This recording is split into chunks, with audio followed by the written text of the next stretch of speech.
I was rushed to the hospital with a massive heart attack, and the doctors frantically called my family, but they picked up the phone and said, "We cannot come right now. We are having a party."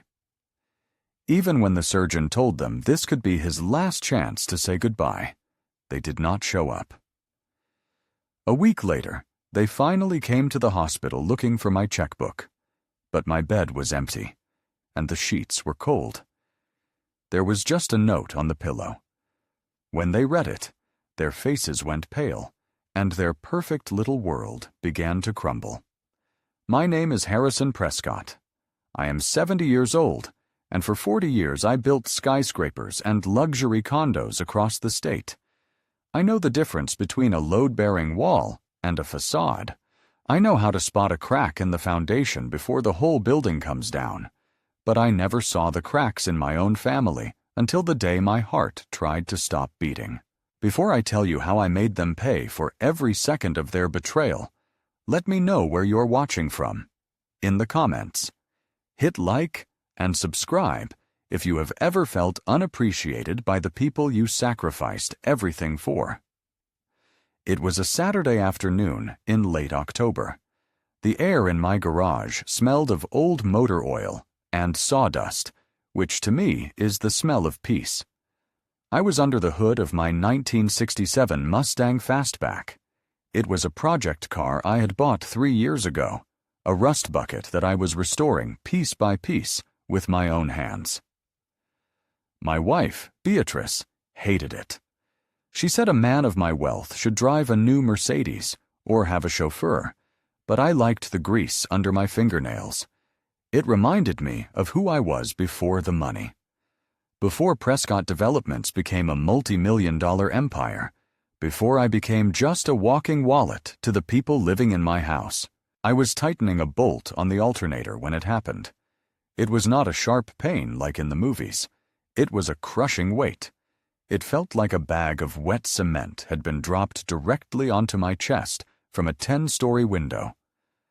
My wrench clattered to the concrete floor. The sound echoed loud and sharp in the quiet garage. I tried to take a breath, but my lungs refused to expand.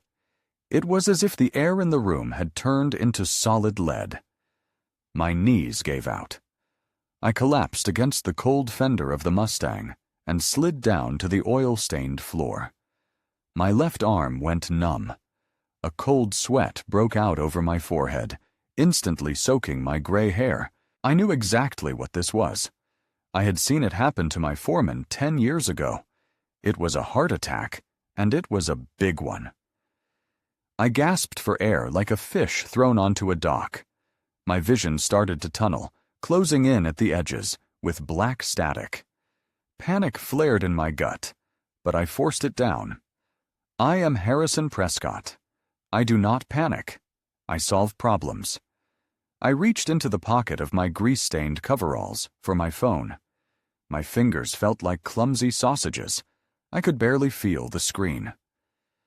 I managed to hit the emergency dial for 911. I wheezed my address to the dispatcher. My voice sounded wet and distant, like it was coming from someone else. "Stay on the line, sir," she said. "Help is coming." But I did not stay on the line. I hung up. I needed to hear a familiar voice. I needed to know that someone was coming for me, someone who loved me. I scrolled to my favorites. My wife, Beatrice. No answer. It went straight to voicemail. I cursed under my breath. She was probably getting her hair done or criticizing the caterers. I called my daughter, Natalie. The phone rang once, twice, 3 times. The pain in my chest was getting worse. It felt like a vice tightening with every erratic beat of my heart. "Pick up," I whispered. "Please, pick up." Finally, the call connected, but I did not hear my daughter's voice. I heard bass, thumping loud bass, and the roar of a crowd. It sounded like a nightclub. "Hello!" she shouted over the noise. Her voice sounded annoyed, impatient. "Natalie!" I wheezed. I tried to speak clearly, but my jaw was locking up. "Natalie, Listen to me. Dad, she cut me off. You are calling at the worst possible time. We are just about to bring out the cake. Brad is making his speech. I closed my eyes, fighting the darkness that was creeping in. It was Brad's 40th birthday. Of course, how could I forget? I had written the check for it. $50,000 for a party at our estate, $50,000 for gourmet sliders and a DJ, and enough top-shelf liquor to drown a ship. I had signed that check just last Tuesday. Natalie, I said again, forcing the words out through the crushing pressure in my chest. I am in the garage. I think I am having a heart attack. There was a pause on the line. The music seemed to get louder. Then I heard her sigh, a long, exaggerated sigh of a teenager who has been asked to take out the trash, not a 38-year-old woman hearing her father is dying. "Oh my God, Dad, stop it!" she snapped. "You are so dramatic. You probably just have indigestion from that chili you ate for lunch. I told you not to eat spicy food." "It is not indigestion," I gasped. "My arm is numb. I cannot breathe. Call 911. Come to the garage." "Dad, listen to me," she said, and her voice dropped to a harsh whisper. "Brad is about to blow out the candles. This is his big moment. He has been stressed about turning 40 for months. Do not ruin this for him. Do not make this about you. Just take an aspirin and go lie down. We will check on you in an hour or two when the guests start to leave." "But Natalie," I tried to say. "I have to go, Dad. The photographer is waving at me. Stop acting out for attention. It is embarrassing." Click. The line went dead. I stared at the phone in my trembling hand.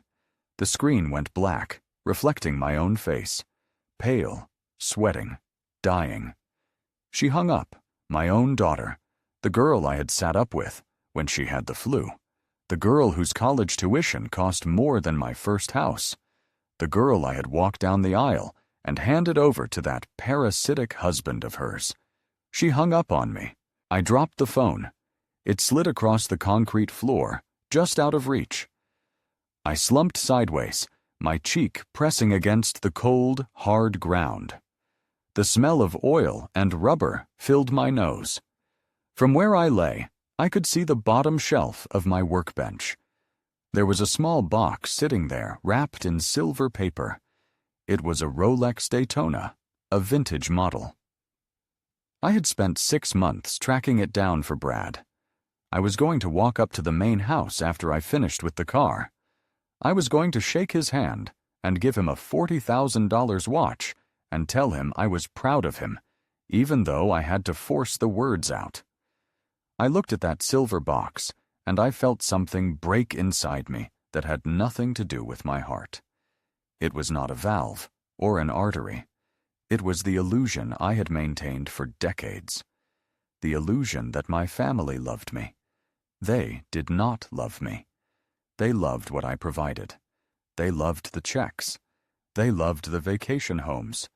They loved the status of being a Prescott. But the man lying on the garage floor, gasping for his last breath, he was an inconvenience. He was an interruption to the festivities. I tried to crawl toward the garage door, but my body refused to move. The pain was blinding now, a white-hot fire in the center of my chest. I rolled onto my back and looked up at the ceiling. I could hear faint thumping from the main house, the bass from the DJ. They were dancing. They were drinking my champagne. They were celebrating the life of a man who had never worked a hard day in his life, while the man who paid for it all lay dying 50 yards away. I closed my eyes. I thought about Beatrice, my wife of 40 years. Was she dancing too? Was she holding a glass of wine, complaining to her friends that Harrison was sulking in the garage again? I heard a siren in the distance. It was getting closer.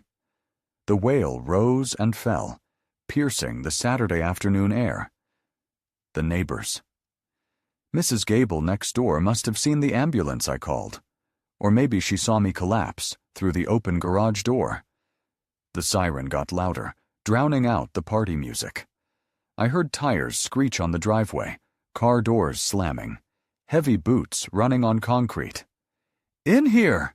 a voice shouted. Men in uniforms appeared above me. Paramedics. Their faces were focused and urgent. They did not know my net worth. They did not know my name. They just saw a man in trouble. "We got you, sir," one of them said, kneeling beside me. He had kind eyes. "Stay with us." They ripped open my coveralls. They attached sensors to my chest. The beeping of the monitor was fast and erratic. "BP is dropping," another voice yelled. "We need to move now." They lifted me onto a stretcher. The movement sent a fresh wave of agony through my body. As they wheeled me out of the garage, the bright sunlight hit my face. I turned my head to the side. Through the hedges, I could see the back patio of my house. It was crowded with people, beautiful people in cocktail dresses and suits. I saw balloons, gold, and black balloons. I saw Brad standing on a chair, raising a glass. He was laughing. His head was thrown back in pure joy. Natalie was next to him clapping. Beatrice was nowhere to be seen, probably inside coordinating the next course. They did not even turn around. The ambulance siren was blaring right in their driveway, and not a single one of them looked away from the cake. That was the last thing I saw before the darkness took me. My family celebrating my money, while I was wheeled away to die. And in that moment of fading consciousness, I made a vow. If I survived this, survived. If I woke up, there would be no more checks, no more parties, no more silence. They wanted to live without me. They wanted me to disappear so they could enjoy the party. Fine. I would give them exactly what they wanted. But the price of admission was going to be a lot higher than they ever imagined. The ambulance ride was a blur of noise and motion, a chaotic tunnel of sirens and flashing lights that seemed to stretch on forever. I felt every bump in the road as a fresh stab of agony in my chest. The paramedics were working over me, their voices tight and professional, shouting numbers and medical jargon that I could barely comprehend through the haze of pain. "BP is crashing. We are losing the rhythm. Push epi." When the doors finally burst open, we were at St. Jude's Hospital. The cool evening air rushed in for a split second before I was wheeled into the blinding white brightness of the emergency room bay. It was a sensory overload. The smell of antiseptic and rubbing alcohol assaulted my nose, sharp and stinging. The ceiling tiles whipped past in a dizzying blur. Faces loomed over me, masked and serious, eyes wide with urgency. "We have a 70-year-old male, massive anterior myocardial infarction, onset approximately 40 minutes ago. Vitals are unstable." I heard the words, but they felt like they were about someone else. Some poor old man who was dying alone. Then I realized, with a jolt of terror, that the old man was me. They maneuvered the stretcher into a trauma bay and transferred me onto a cold, hard hospital bed. Hands were everywhere. Someone was cutting my favorite grease-stained coveralls off my body with trauma shears. I wanted to tell them to be careful that I had had those coveralls for 20 years, but my voice was trapped in my throat. Needles pierced my arms. Cold, sticky pads were slapped onto my bare chest. A man with graying hair and wire-rimmed glasses stepped into my line of sight. He looked calm, but his eyes held a grave intensity. This was the doctor. He leaned close to my face, shining a penlight into my eyes. "Mr. Prescott, can you hear me? I am Dr. Evans. You're having a very serious heart attack. Your left main artery is completely blocked. We call this the Widowmaker." The Widowmaker? The word hung in the air, heavy and final. I tried to nod, but my head felt like it weighed 1,000 pounds. We need to get you to surgery immediately, to insert a stent, and possibly perform a bypass, Dr. Evans continued. However, your condition is extremely unstable. The surgery carries a very high risk. There is a significant chance of cardiac arrest on the table. He paused, looking around the room. Is your family here, Mr. Prescott? We need a next of kin to sign the high-risk consent forms and be here for decision-making if complications arise. Given your state, we prefer a family member to authorize this. I tried to speak. I tried to tell him that my family was busy, that they were eating cake and drinking my wine, that they did not care if I lived or died. But all that came out was a wheezing rattle. Check his phone, the head nurse said. She was a stern woman with a compassionate face standing by the monitors. Her name tag read, Margaret. She picked up my cell phone, which the paramedics had placed on the bedside table. I watched her scroll through my contacts. My vision was swimming, but I knew exactly who she would call. Beatrice, my wife, the woman who had sworn to love me in sickness and in health. The woman who was currently hosting the party of the year, while I lay here half naked and dying. Margaret hit the dial button and put the phone on speaker so the doctor could hear.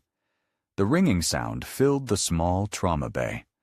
1 ring, 2 rings, 3 rings.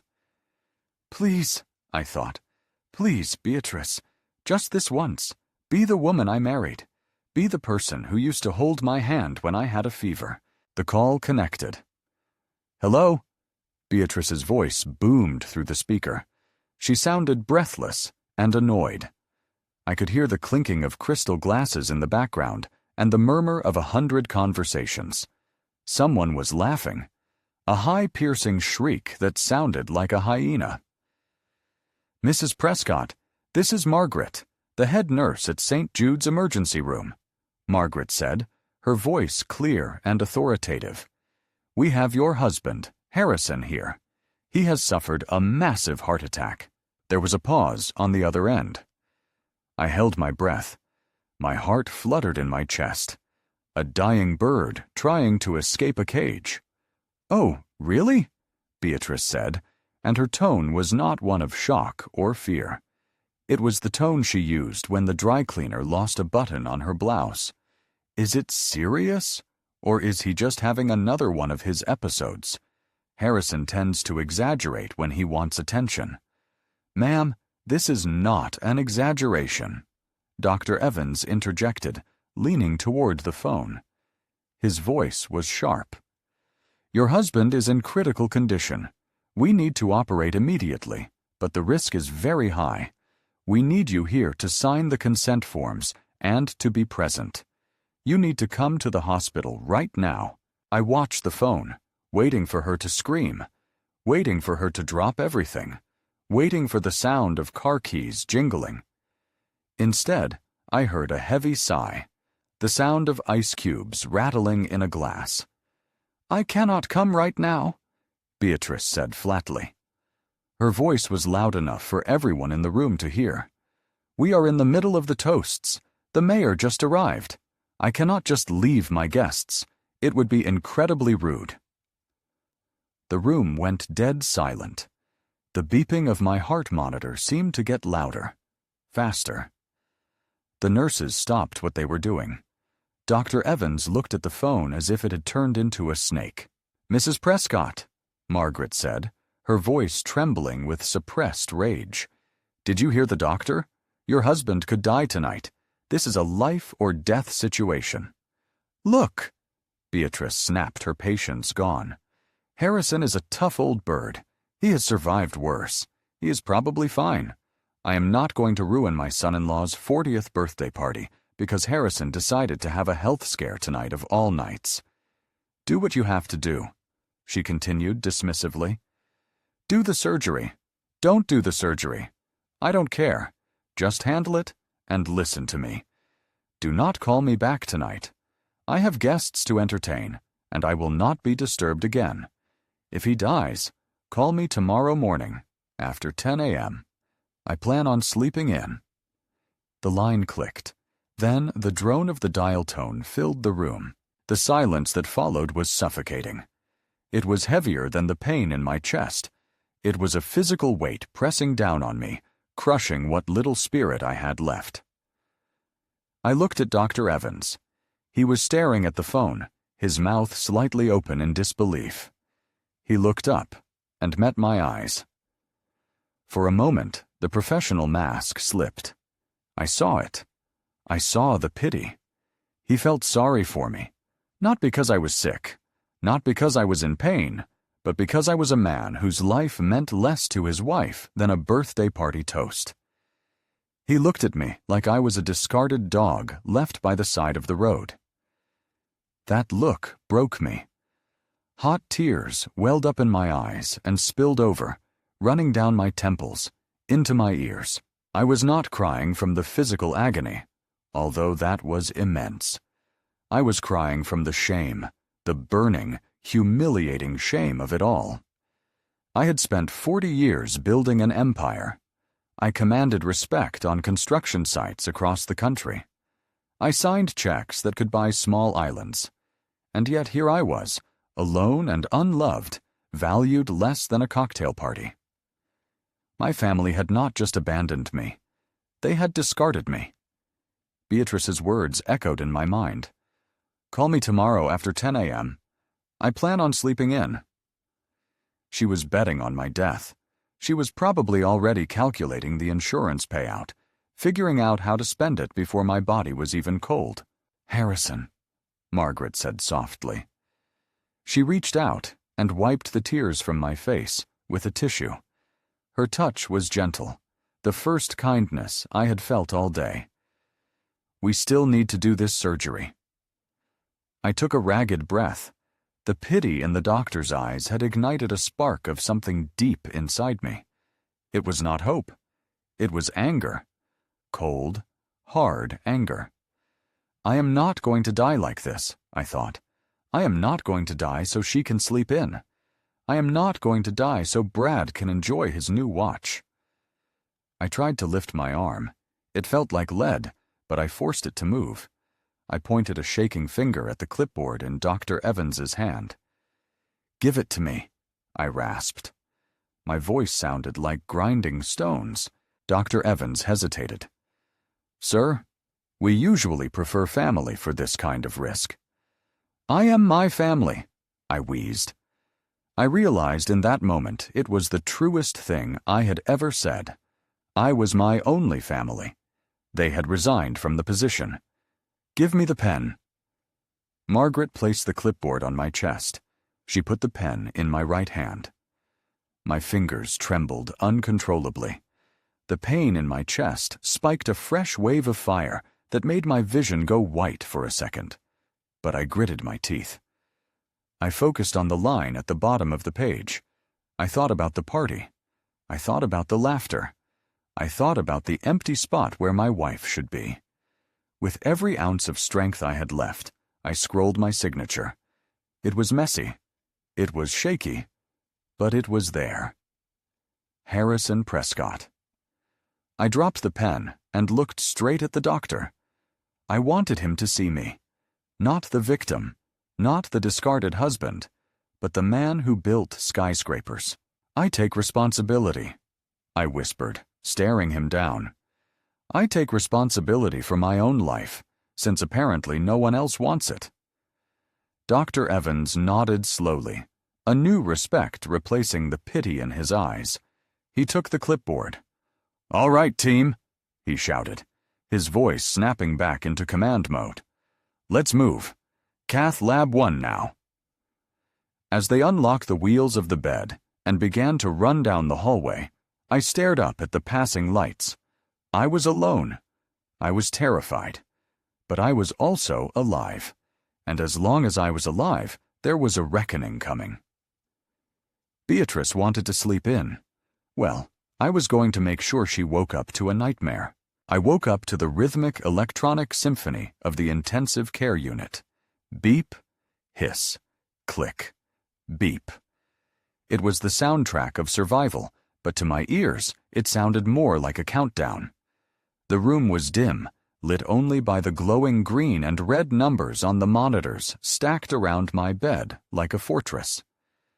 My chest felt like it had been cracked open and wired back together, which I suppose was exactly what had happened. Every breath was a negotiation with pain. I turned my head to the left, moving slowly against the stiffness of my neck. There was a vinyl visitor chair in the corner. It was beige and looked uncomfortable. It was also completely empty. I stared at that empty chair for a long time. It was 3 a.m., the witching hour, the time when loved ones are supposed to be holding vigil. When Patrice was alive and I had my gallbladder removed, she sat in a chair just like that for 2 straight nights, refusing to leave my side, even to get coffee. She held my hand while I slept, but Patrice was gone, and the chair was empty. The silence in the room was heavier than the concrete slabs I used to pour for foundations. My personal effects were in a clear plastic bag on the bedside table. I saw the corner of my iPad sticking out. My hand trembled as I reached for it. The IV lines tugged at my skin, a sharp reminder of my frailty. But I ignored them. I needed to see. I needed to know. It was a masochistic urge, like pressing on a bruise to see if it still hurts. I pulled the tablet onto the bed and tapped the screen. The harsh artificial light stung my tired eyes. I unlocked it and saw a notification banner sitting right at the top. Instagram. Brad is live now. He had been live for hours. The red badge pulsed on the screen, like a warning light. I hesitated, my finger hovering over the glass. Part of me, the part that was still a father and a husband, wanted to put it away. Wanted to close my eyes and pretend that they were just stuck in traffic, or sleeping off the stress of worrying about me. But the man who built an empire on hard truths took over. I tapped the notification. The silence of the ICU was instantly shattered by the tiny roar of a party coming through the iPad speakers. I scrambled to turn the volume down, glancing at the nurse's station through the glass wall, but no one came. On the screen was chaos. My backyard, my sanctuary, was unrecognizable. The pool lights were flashing in sync with thumping bass music. People I did not know were dancing on my manicured lawn, trampling the hydrangeas I had planted with my own hands. The camera shook, and then swiveled around to reveal Brad's face. He was flushed, sweating, and clearly drunk. His tie was tied around his head like a bandana, and his eyes were glazed over with the manic energy of a man who thinks he has won the lottery. He was holding a bottle of wine. I squinted at the screen, and my breath hitched in my throat, causing the heart monitor to speed up its beeping. I knew that bottle, dark glass, gold lettering, the distinct slope of the shoulders. It was my Chateau Margaux, 1990. I had bought that bottle at an auction in Paris 20 years ago. It was not just wine. It was a memory. It was an investment. I had told Beatrice 1,000 times that we would open it on our 50th wedding anniversary. It was stored in the back of the cellar, in a temperature-controlled case. It was sacred, and there was Brad holding it by the neck like it was a $3 bottle of beer. "Hey, everyone!" Brad shouted into the camera, slurring his words. "Look what I found in the secret stash. The old man has been hiding the good stuff." He laughed a wet, ugly sound. He fumbled with the corkscrew, tearing the foil wrapper that had been pristine for decades. I watched in horror as he jammed the corkscrew in and yanked. The cork broke. He cursed, laughed again, and just pushed the rest of the cork down into the bottle. He took a swig straight from the bottle. Wine spilled down his chin, onto his expensive dress shirt. My shirt, actually. He had borrowed it from my closet last week and never returned it. He wiped his mouth with the back of his hand and looked directly into the camera lens. It felt like he was looking right at me, lying broken in my hospital bed. "I want to make a special toast," he bellowed, raising the bottle high. "To my father-in-law, Harrison, the ultimate party sponsor." The crowd behind him cheered. I scanned the faces in the background, desperate to see someone looking sad, someone looking worried. Anyone? "Thank you, Harrison, for the open bar," Brad continued, his voice dripping with mock gratitude. "The old miser finally coughed up some cash. He is currently rotting in a hospital bed somewhere, probably faking it to get out of paying the bill." He took another drink, and then leaned in close to the camera, whispering loudly as if sharing a secret with his 500 followers. "Between us guys, hopefully he kicks the bucket tonight. Seriously, if he goes, we are set for life. No more begging for allowance. No more listening to his lectures about hard work. Just pure cash, baby." So, here is to the Widowmaker. Do your job, buddy. I felt a physical blow to my chest that was harder than the heart attack itself. He was wishing for my death. He was broadcasting it to the world, and nobody was stopping him. "Hey, honey," Brad shouted, turning the camera away from his face. "Come say hi to the fans." The camera swung around and focused on a group of women sitting on the expensive outdoor sofas I had imported from Italy.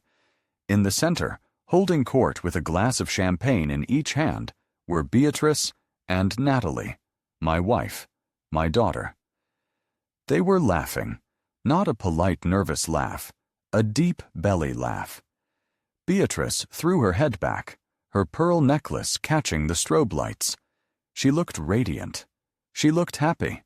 She looked relieved. "Brad just said he hopes Dad kicks the bucket." Natalie giggled, taking a sip of her drink. "You are terrible, Brad." "He is practical," Beatrice chimed in, her voice shrill. "Oh God, imagine the freedom. No more nagging about the electric bill. No more greasing up the garage. We could finally sell that old junk heap Mustang and get a proper car." "Freedom forever," Natalie shouted, raising her glass. "Freedom forever," Beatrice echoed, clinking her glass against her daughter's. "To freedom." They drank. They laughed.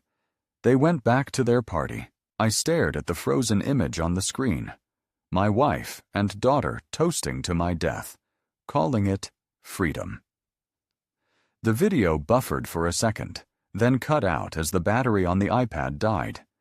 The screen went black, reflecting my face once again. But the face staring back at me was different this time. The fear was gone. The sadness was gone. The man who had cried because the doctor looked at him with pity was dead. He had died the moment Beatrice raised that glass. In his place was something cold, something hard, something unbreakable. My heart, which had been fluttering like a wounded bird, suddenly steadied. The rhythm on the monitor slowed down, becoming consistent and strong. Beep, beep, beep. It was the sound of a war drum. They wanted freedom. They wanted my money without the inconvenience of my presence. They wanted to erase Harrison Prescott, the man, and keep Harrison Prescott, the bank account. I carefully placed the iPad back on the table. My movements were precise and deliberate. I ignored the pain in my chest. Pain was just information now, and the information was that I was alive. I reached for my phone. It was 3:15 a.m. Most people would be asleep, but Sullivan was not most people. Sullivan was the only shark in this town who was deadlier than me. I dialed his personal number. It rang twice. Harrison. Sullivan's voice was gravelly with sleep, but instantly alert. "The hospital called me. They said, 'You made it. I was going to come in the morning.' 'Do not wait for morning,' I said. My voice surprised me. It was not weak. It was not raspy. It was still. It was the voice I used when I fired a subcontractor for cutting corners. "Harrison, what is wrong?" Sullivan asked. "Are you okay?" "I am better than okay, Sullivan," I said, staring at the blank wall of the ICU. "I have never been clearer in my life. I need you to come to the hospital right now. Bring the briefcase." Sullivan paused. "The briefcase? You mean the Omega file? The contingency plan?" "Yes," I said. "The scorched earth protocol." There was a long silence on the other end of the line. I could hear Sullivan sitting up in bed, the rustle of sheets. He knew what was in that file. We had drafted it 5 years ago as a dark joke, a what-if scenario for a day I never thought would come. It was the nuclear option. It was the button you push when you want to burn the village to save the kingdom. "Harrison," Sullivan said slowly, his voice dropping an octave. "If we execute those documents, there is no going back. You will leave them with nothing. You will strip them to the bone. Are you sure?" I closed my eyes and saw the image of Beatrice raising her glass. "Freedom forever." I opened my eyes. "They are already celebrating my death, Sullivan," I said coldly. "I do not want to disappoint them. If they want me gone, I will be gone. But I am taking the checkbook with me. Bring the papers. Bring a notary. And bring my suit. The blue one. Harrison, you're in the ICU.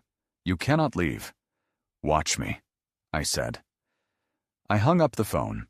I lay back against the pillows and watched the monitor. My heart was beating steady and strong. It was pumping blood. It was pumping life. And for the first time in years, it was pumping purpose. Let them have their party. Let them drink the Margot. Let them dance on my lawn. Because when the sun comes up, the music is going to stop.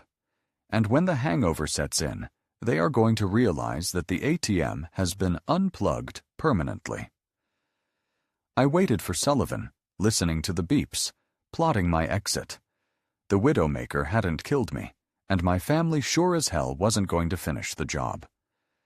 I was Harrison Prescott, and I was just getting started. Sullivan arrived 45 minutes later. He did not look like a man who had been dragged out of bed in the middle of the night. He was wearing a charcoal suit, a crisp white shirt, and a silk tie. His silver hair was perfectly combed. That was Sullivan. He treated a crisis like a board meeting. He carried a battered leather briefcase that looked like it had survived a war zone, which, in a legal sense, it probably had. He walked into the ICU room and set the briefcase on the rolling table over my bed. He didn't ask how I was feeling. He didn't offer empty platitudes. He just looked at the monitors, looked at me, and nodded. "You look like hell, Harrison," he said, his voice low and steady. "I feel like hell," I replied. "But my mind is clear, Sullivan. Clearer than it has been in 40 years. He clicked the latches on the briefcase. The sound was loud in the quiet room. Snap, snap. He opened the lid and pulled out a thick manila envelope sealed with red wax. On the front, in my own handwriting, were the words, Omega Protocol. "We drafted this 5 years ago," Sullivan said, holding the envelope. "After that Christmas, when Natalie forgot to buy you a gift, but asked for a new Range Rover. We laughed about it then. We said it was the nuclear option, a doomsday scenario." "It is doomsday, Sullivan," I said. "Open it." He broke the seal. He laid the documents out on the table. They were already prepared. All they needed were dates and signatures. Power of attorney, asset transfer authorizations, the creation of the Phoenix Trust, a revocable living trust that would strip my name from every deed and title I owned. "I want it all done tonight," I said. "I want the house, the Aspen Lodge, the lake house, the condo in Miami. Transfer everything into the trust. I want my name off the titles by the time the courthouse opens. Sullivan pulled out a gold fountain pen. He began filling in dates. And the liquid assets? I asked. Sullivan tapped his iPad. I can initiate the wire transfers now. We move the funds from the joint accounts at Chase and Wells Fargo into the trust's holding account at a private bank in Switzerland. It will trigger some flags, but since you are the primary account holder and I have your power of attorney, we can push it through. Do it, I said. Leave the joint accounts with exactly $1 each. I do not want them to think it was a bank error. I want them to know it was me. Sullivan's fingers flew across the screen. I watched him. With every tap, he was erasing my family's future.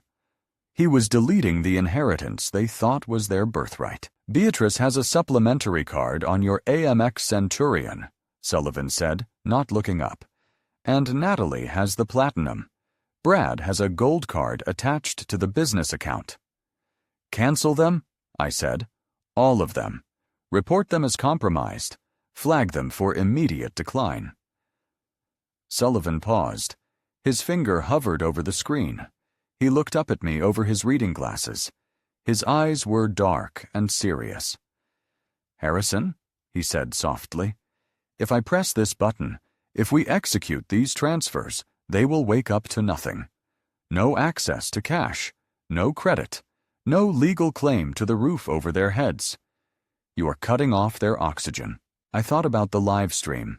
I thought about the laughter. I thought about the empty chair in the corner of the room. They cut off my oxygen first, Sullivan, I said. They left me on a garage floor to die.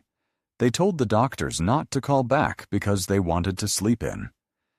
But they are your family, Sullivan pressed. He was playing devil's advocate, testing my resolve. He needed to know I wouldn't regret this in the morning. Are you absolutely sure you want to do this? They will be destitute. They have never worked for anything. They do not know how to survive without you. I looked at my hands. They were calloused, scarred. These hands had laid bricks. They had framed walls. They had signed contracts that built neighborhoods. They don't need me, Sullivan, I said, my voice raspy but firm. They made that very clear tonight. They need Harrison, the checkbook. They need Harrison, the safety net. But Harrison, the man, he is already gone to them. I looked him dead in the eye. They already consider me dead, Sullivan, and dead men cannot pay bills. Sullivan held my gaze for a long moment. Then he nodded. A small, grim smile touched his lips. Understood, he said. He tapped the screen. Done. The cards are dead. The transfers are initiated. By 9 a.m., the joint accounts will be empty. The real estate transfers will take 24 hours to record, but the legal mechanism is in motion. As of this moment, you are essentially a pauper on paper, Harrison. The Phoenix Trust owns everything, and you are the sole beneficiary. Good, I said. Now, the next part. I need you to get me out of here. Sullivan frowned. You just had heart surgery. You cannot leave. I am not staying here to be gawked at, I said. I am not staying here so Beatrice can come in tomorrow with her fake tears and ask where the insurance papers are. I need to disappear. I have a plane standing by at the private airfield, Sullivan said. It can take you to the clinic in Montana, the one we invested in last year. It is discreet, top-tier medical staff. No one will find you there. Perfect, I said. Make the arrangements. I want to be gone before the sun comes up. Sullivan packed up the papers. He closed the briefcase with a solid final click. He stood there for a moment, looking at me. You know they will hate you for this, he said. When they realize what you have done, when the shock,